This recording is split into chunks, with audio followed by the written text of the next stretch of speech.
ကြီးနာမှာပေါ့နော်မိုးကလေနိုင်ဝက်ချတဲ့ခါမိပါပေါ့နော်အဲ့လိုရွာနေပါတယ်အခုဒီအေယဝတီမြစ်ရေပေါ့နော်ဒီကဒီလောက်တရှိနေပါပြီဟိုအောက်မှာပေါ့နော်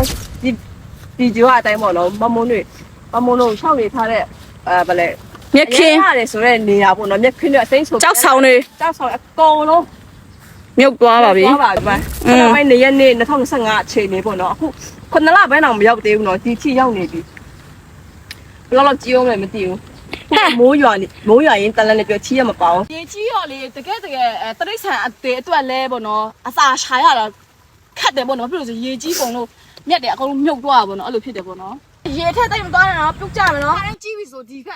ကုန်းခါမှာအားလုံးရောက်တယ်ပေါ့နော်အားလုံးရွှေ့ပြောင်းရတယ်ပေါ့နော်ဒီမနေ့ပေါ့နော်ဒီလာတော့ဆိုရင်လေဗလဲ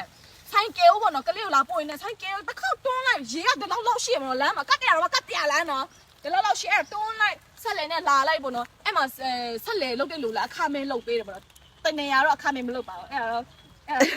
ပြောတော့